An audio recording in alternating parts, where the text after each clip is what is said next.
Hello everyone, my name is Captain Rainbeard. Lately I've been putting out material on YouTube for my friends and Alliance members. I'm going to try to get into some more content and start practicing my editing abilities. I've been flying the Gila a lot recently. I love the Gila. I've had a lot of questions about it. People asking to see its fit and things like that. I'm not too shy to show the fit and share my experiences, and hopefully you guys could get some information out of it, have a lot of fun. If you like me putting out stuff like this, let me know. Like I said, I'm pretty new to it. Not sure if I'll stick to it or just keep being the low-sec pirate that I am. Alright, so let's take a look at the ship and what it's all about. So first off, we look through the info. It's a Garista cruiser faction ship. It focuses on drones and medium missiles, has bonuses to drone damage, EHP. A note of caution here is that these bonuses only affect medium drones. They're not going to work on light drones like what the Prophecy and the Vexers could do. These bonuses only affect mediums. Has drone damage, control range, and we have some good bonuses to the missile system and shield resistance as well. Alright, looking at the fit.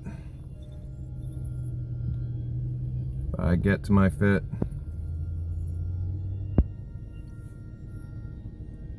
Okay, in the high slots I have 4 normal medium missile launchers. Now the first 3 here are C-types.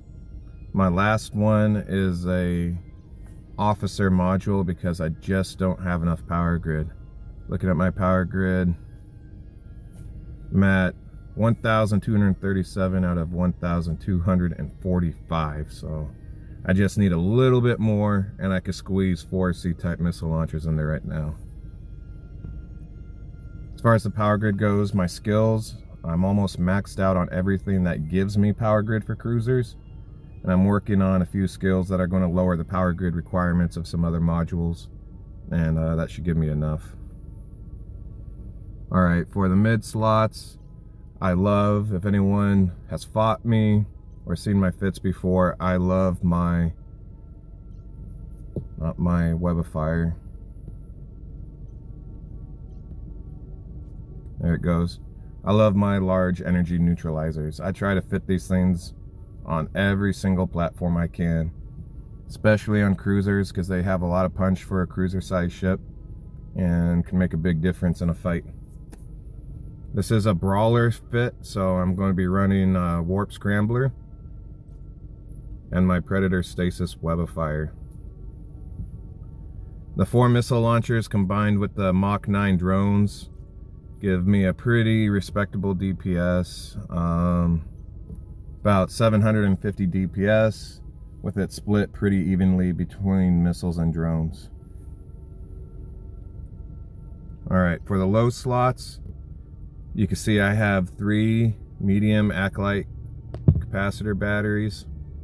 These add quite a bit to my energy level. I have a large shield booster, and then my adaptive invulnerability field. Alright, for my rigs, I'm running 2 core defense charge economizers, an EM screen to fill my EM hole, and then it does require 3 auxiliary power grids. If you don't want the large neutralizer and you want this to be more of a kitey fit, then drop one of the batteries, slap a micro warp drive in there, drop the large energy neutralizer, and you have a much more kitey and still very tanky platform. Then you could get rid of some of these power grids. Some people have a big stigma against warp core optimizers. I don't care. They let you get out of some sticky situations, but you lose a lot of utility on your ship by using them. So it's really up to you. You use them to get out, or want to go all in and have a stronger ship, pick something else. For the Nano core, I'm using the Dark Halo Nano core. Right now I have drone damage as my primary, flight velocity, drone tracking, and shield amount. Again, this is for brawling, camping acceleration gates, and getting some of those cheeky duels. So I'm not looking for a lot of speed. If you wanted a more rounded platform, I would use a micro warp drive and go with the 21% flight velocity.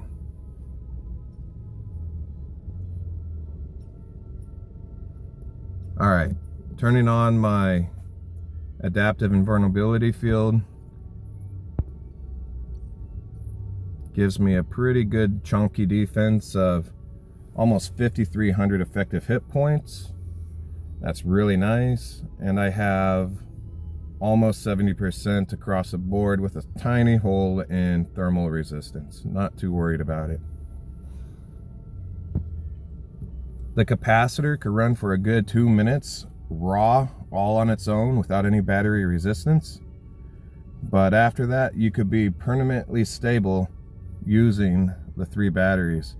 The way this works is every battery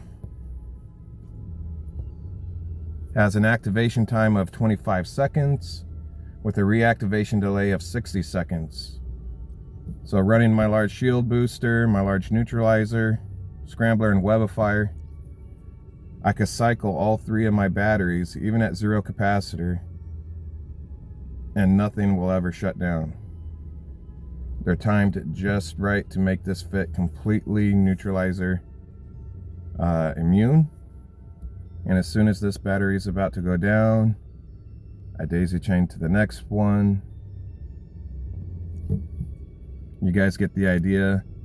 59-second cooldown. So by the time I get to my 3rd battery, the first one is off cooldown and I could keep the cycle going forever. This is really good versus anybody running large neutralizers on you. If you want to catch an enemy, a Shimu, off guard, they'll be really confused why they can't nuke you down and how you're nuking them down. This is pretty excessive for anything else. If they're not running cap warfare on you, you really only need 1 or 2 battery capacitors. I like this to be able to get the Shimus and anybody else running large neutralizers. All right. The biggest downside to this fit, as a lot of you can see, there is no prop mod. That leaves me with a blazing fast speed of 332 meters per second. That is so slow. I think there's some battleships that have a faster base velocity than this. And with such a slow flight velocity, no warp core optimizers, any fight you get in, you're stuck in. So someone really kitey, or you get outnumbered, there's not going to be any running away or pulling range. You're in it for a glorious victory or a really fiery defeat. I've still had a lot of fun with this, and I like playing around with this kind of fit a lot. Alright, so that's about it. I can show you some clips of it in action. Let me know what you think in the comments. If you like these videos, you want to see me do more stuff like this. I'm really curious if there's if the community wants to see more stuff from me. If not, I'll just keep throwing raw material out there for my friends and fleet members. But if there is, I'll try to get better at editing and putting stuff out. So with that said, I have some combat footage, mostly people asking a duel in local, and a couple, acceleration gate traps and things like that. All right.